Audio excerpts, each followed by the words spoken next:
tozwaki message ya ba professeur bandimaki travail na biso ekota na IPEN esengelaki ndeko na biso bamwinikiese à défendre écriture négro-africaine ya Papa Simon Kimbangu na département ya langue kasi ezalaki na ye difficile parce que ba professeur bazalaki koyeba te bakosoutenir yango ndenge nini parce que bamoniki ezali eloko ya sika eza na documentation te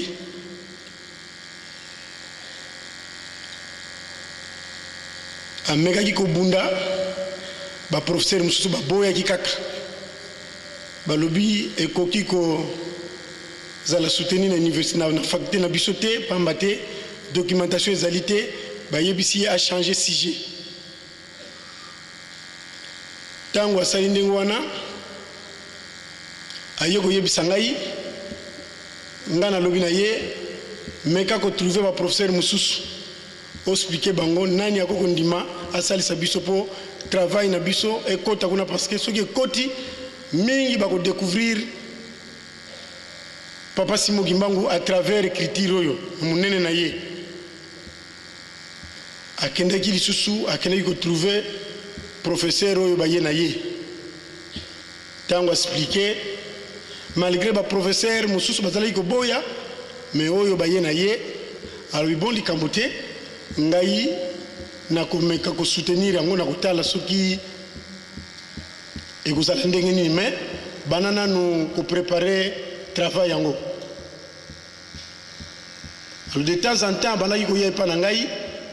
mpona kopesa ye réponse na baquestion aza kopose ngai si la révélation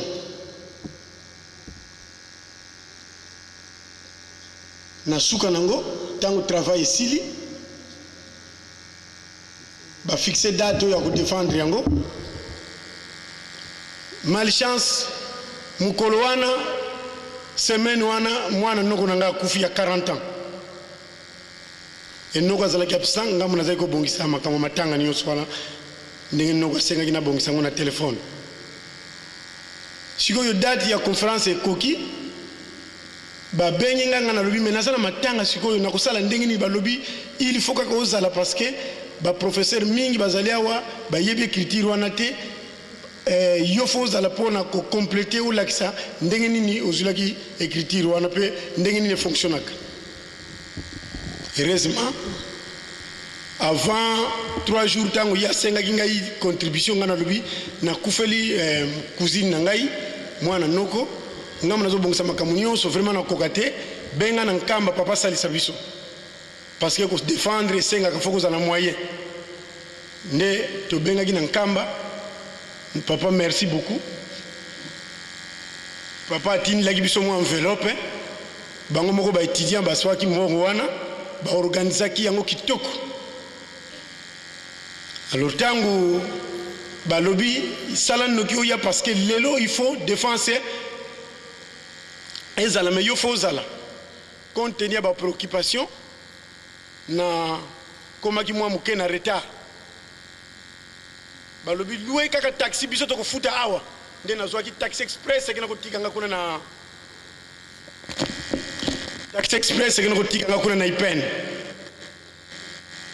même chauffeur taxi ntango nakomaki akamwaki parce que baétudia baye kozelanga ntina porte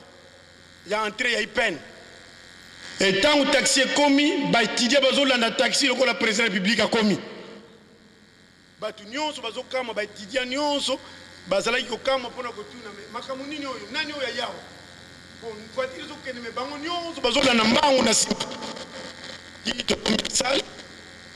ntango tokomi baprofesseur basilisaki bazalaki akozela ngai na ntango nazwi écriture oyo ezali révélation ya Simon Kimbangu apesi biso yango biso bato mwingi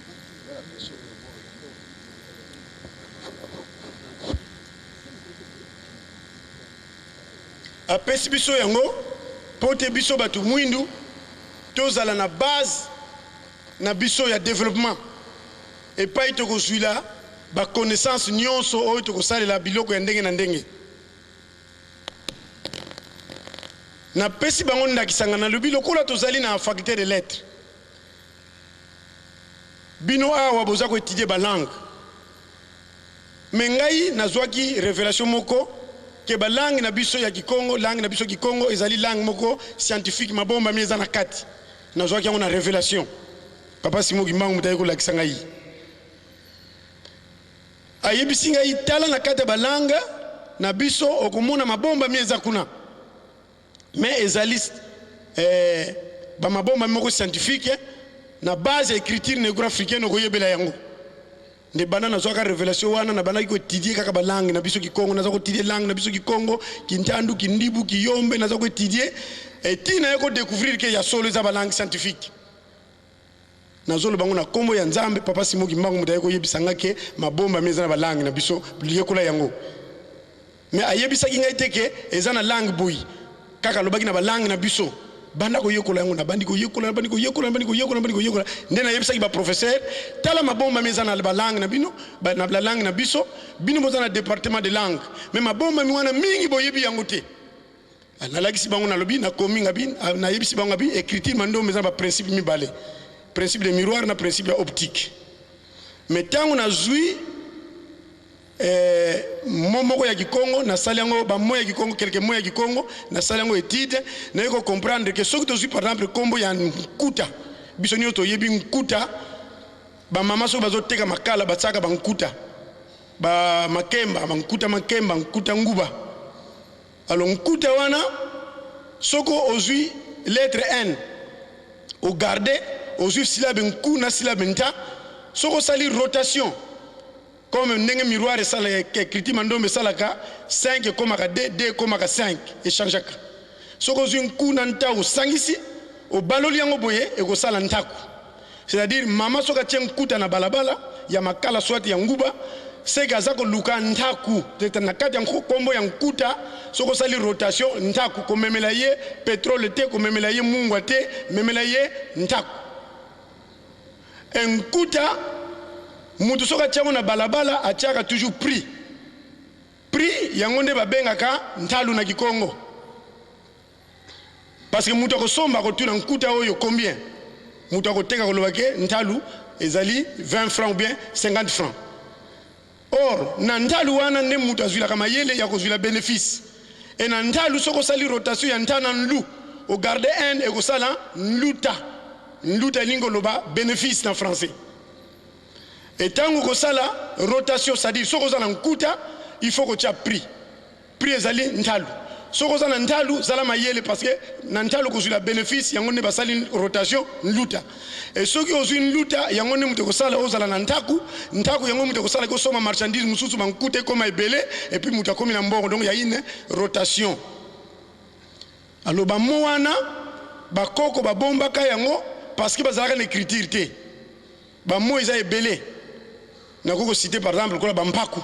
to yebi biso nyo to futa kampako l'état lukaka zo mbongo ebele or mpaku soko sali rotation ya mpaku ezali kumpa c'est-à-dire l'état azako kumpa mbongo pour que ça l'état comme na mbongo ebele mpaku est égal kumpa donc voilà ba mo eza ebele to découvrir alors là na lakisaki ndenge wana ba professeur ba betaki maboko ba sepelaki nazalaki bref et puis na lakisaki bango dimension écriture na biso na ba avantage nango. Parce que na ba écriture nyonso mokili oya biso kaka nde komaka na ton c'est-à-dire soki muta yibi yombongo okomi mukanda